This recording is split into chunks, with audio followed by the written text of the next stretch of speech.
Well, the Golden Age Project is a name I gave to the work I'm doing about 15 years ago in reality, because I had to think that I had the good fortune of meeting again my uncle Christian O'Brien, having asked him questions about where did vegetarians start being vegetarians and how is he getting on with his latest book, etc., etc. And I found myself doing a lot of independent research on a range of subjects, and I thought, what's going to be a good name?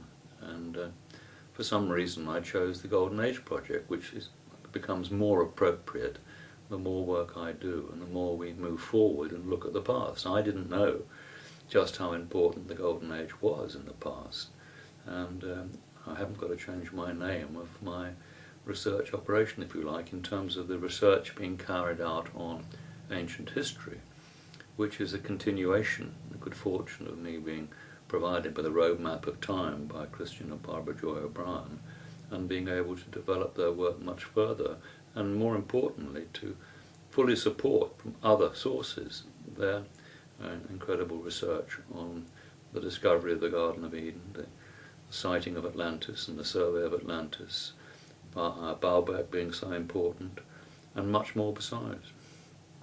The genius of the few, in my opinion, is a simple, or the simplest, definitive research on the whole story of religion. It takes in Genesis, the early chapters of Genesis, and explains it in simple language about not God in heaven, but the bright ones, or the shining ones in the planted highlands.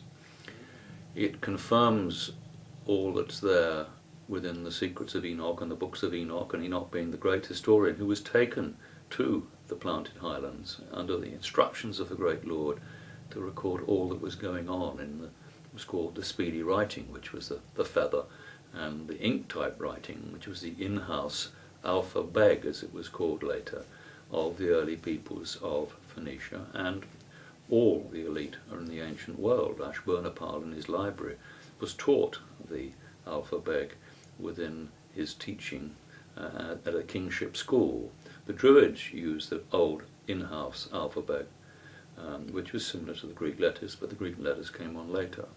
So the whole of that story is confirmed, and the key part of that story is confirmed by the Sumerian Karsag epics, where the Sumerians have, thousands of years before the Bible, recorded in great detail, specific detail, about the people who arrived at the site which O'Brien later identified clearly as southern Lebanon, and we've now seen the overhead images and all the clues and pieces, and it's now being researched, where the Sumerian records had very clearly identified that a small group of people, survivors from the great catastrophe, had to start again with agriculture and civilization.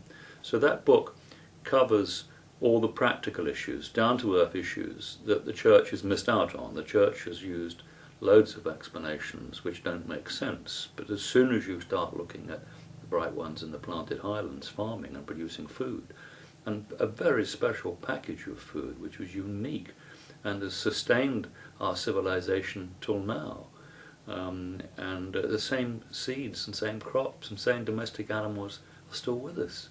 Quite staggering. All arriving around the same place at the same time. This is much more than a miracle. This is something where it had to be an ancient, earlier, advanced civilization starting all over again. Now, in terms of spirituality, it's a difficult word because spirit comes from the word pneuma, which is a Greek word for air. And I'll use spirit because we haven't got a better word for what's going on.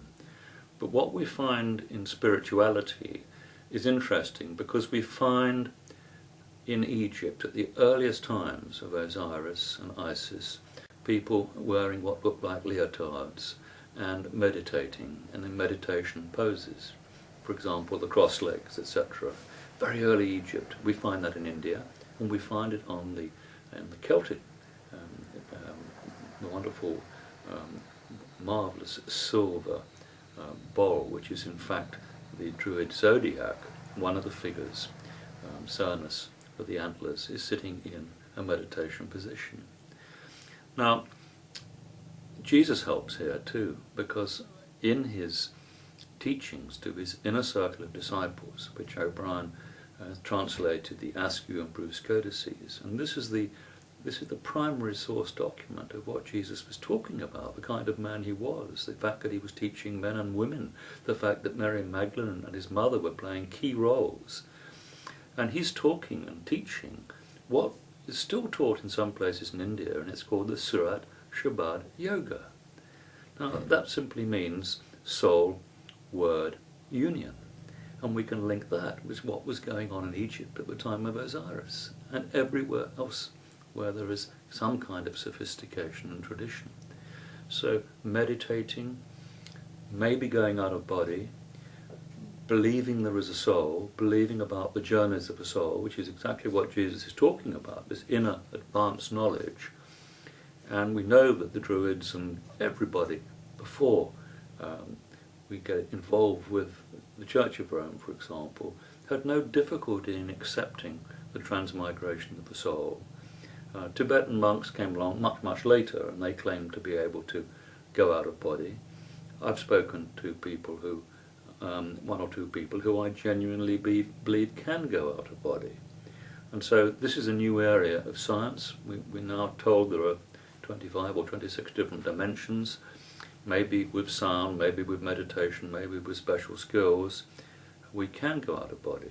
We know that our brain, 6% of the trimatter of our brains, is made up of what are called monatomic elements. And monatomic elements can flip into other dimensions, and maybe that structure within our brain will allow us to do that as well. But there's no direct teaching about spiritualism as such, but there is a direct link to meditation and, if you like, mind control, being at peace with oneself. But my belief is that the ancients got themselves in really good shape by having a fantastic diet, really understanding diet, being able to prolong their lives much longer than we can prolong our lives now. That stored up ancient wisdom was very, very important. And I think that they were able to make far better use of their brains by self-discipline than we are today. So our objective today should be to have wonderful diets, take loads of exercise, see what we can do with our brains, test our brains to the limit in that sense, but don't please try and take the shortcuts which the so-called shaman take and use plants and substances and drugs, because it doesn't work, or in most cases it simply causes brain damage. And remember, shaman is a derivation of the name Shamash, who was one of the Shining Ones, one of the most important Shining Ones. Ogmash, Shamash goes back to Uta, and we're talking about people who were the people who invented music, the people who were astronomers, the people who were involved in the movements of the sun. They weren't worshipping the sun, they were measuring it, they were doing practical things. And my view is that they were smart enough to know that if you make use of your brain, you can do all sorts of things. There's a special reference about the Watchers arriving and landing on Mount Hermon, and this is the biblical records. And so the Watchers appear to be some different group coming along, but they weren't. They were supporters. They were supporting craftsmen and teachers. In those days, within the royal societies, rather like a village or a town now, a town runs and operates with 150 different craftsmen of different sorts: a teacher, a nurse, a doctor, a blacksmith, a stonemason, a carpenter, and on and on and on. And the Watchers were groups of people who all had these individual skills and trainings, so that it was like a complete group of people from a town or a village who then became available to administer the work. And this is how the city-states operated. And so the Watchers essentially were craftsmen and teachers.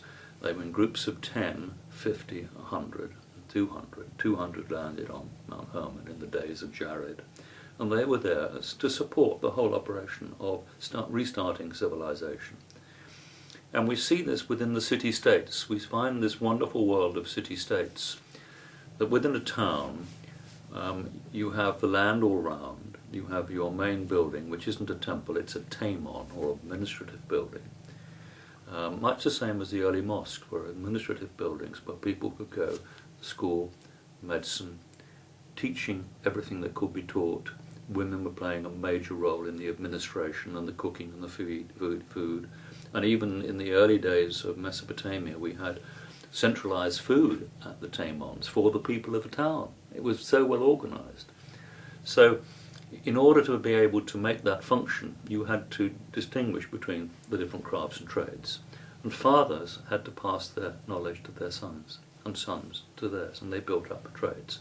So the carpenters and the masons all passed their skills down. We all know about the masons, but there are 120 or 30 other crafts and guilds who operated just like the masons, with this very special knowledge of how things worked.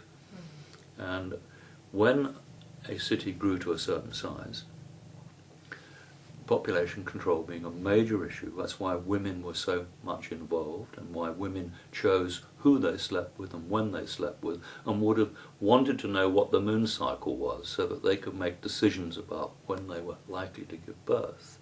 So the cycles and the astronomy was as much a valuable tool and role for women as they were for the farmers.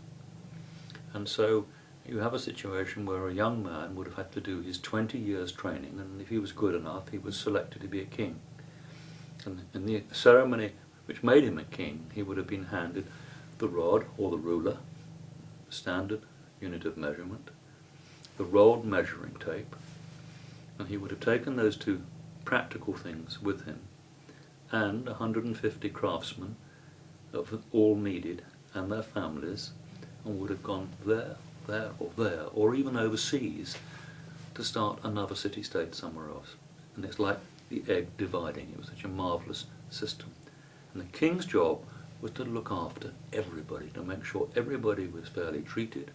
Nobody owned any land because the land was considered to be the property of the gods, and the king was the tenant of the gods. He didn't have any property or value or money.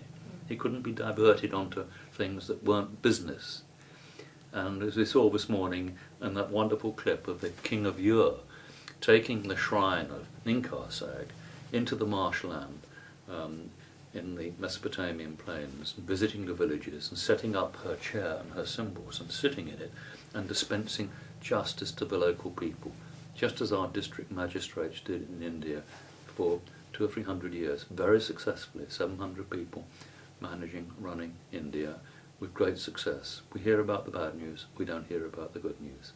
That's the way it actually worked. There are family trees and genealogies, and more work needs to be done to thoroughly check them on the kind of knowledge that we're now gaining, particularly from proper translation of the ancient records. So it's almost certain that Anu was a perfectly ordinary, clever guy, if you like, who had a wife, maybe more than one wife, we don't know. He certainly had children. And so the danger has been, of course, is that when somebody is as important as him and had such a major impact as he did, he's then regarded as a god. And what we've done ever since is create our own gods. Man's very good at creating gods. We do it every week on telly, if you look at it in his own particular way. But the truth of the matter is that there's a lot of confusion in most people's mind, because most people want to believe in a God. I want to believe in a God, but not a man, an ordinary human God. I want to think of a super intelligence, a great spirit, and a great spirit who makes this fantastic universe work in the way it does. And if we can plug into nature, as our ancient friends did, and we can plug into each other, and as Confucius says, do unto others as you'd have them do unto you. Jesus had the same message, and he shrunk it down to reciprocacy. And Henry George, a marvellous American in the 1890s, had the same basic message, that doing unto others as would have them do unto us wasn't just for the perfection of individuals, but it was also for public bodies, businesses and countries to consider that they should do unto others. And so therefore we have a very important tradition here, which I think we all can learn from if we look at, and not get wrapped up in my God's better than your God, my God says this, my God will do this for you if you're good or bad. These are all horrific man-made muddles which we're having to live with and cope with every day, unnecessarily. Yes, I think you mentioned in your lecture about the Abrahamic faith being, it doesn't it not come from the Anunnaki? Well, that's right. The line of reasoning behind those comments was that I believe that very many scholars now appreciate that neither Muhammad or Jesus wanted to create a new religion. Their hero was Abraham. So for the Hebrew, the Christian, the Jew, the Arab and Islam, all considered Abraham as the key figure. So that what they were looking at was the Abrahamic faith. And so we need to look at what was the Abrahamic faith? What was Abraham believing in? What did he?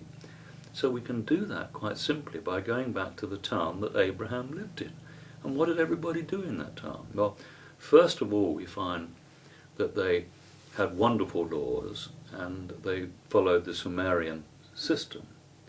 But we know that all those great cities were destroyed and everything was fragmented, and all our little groups of role societies and leaders and organised structures fell apart. Nobody knew what to do, where to go. And Abraham was appears to be amongst the mercenary class, the military class, because people were soldiers. They had a group of people who were soldiers. All societies put the farmer, who was called a husbandman, or a stockman, or a shepherd, at the top of the hierarchy. And to look after their interests were what are called the artificiers, the people who took the goods from the farmers to make available in the towns and provided the farmers with the things they needed. And the next important class were the soldiers and the military class, who were there to make sure the farmers were not robbed of their land and their crops seized, etc., etc., because agricultural production was absolutely crucial. And the various hierarchies come down the scale. And I'm afraid the public servants, and if you like politicians, were at the bottom of the scale. What we've done in our modern world is turn that upside down and then wonder why we've got problems. So it's an interesting point. Abraham was part of one particular, if you like, part of this role society. And he was even buying and selling land when he arrived in the area of Canaan. And his history is very interesting. We've got, I think, 7 generations going back beyond Abraham, so we've got his family tree. We know where they lived and what they did. So the Abrahamic faith was very closely related to this organised, wonderful Golden Age role society. And Abraham was clearly dispossessed because of great catastrophes and was trying to pick up the pieces in the best way he knew how. We don't mean to denigrate Abraham. It was just that if you wipe out a whole civilization and knock the cities down and global catastrophe, then you've got big problems. And I think, personally, we've been trying to put those problems right ever since. And we haven't known how. The Druidic faith belief, is that also linked to the Anunnaki? Yes. It is.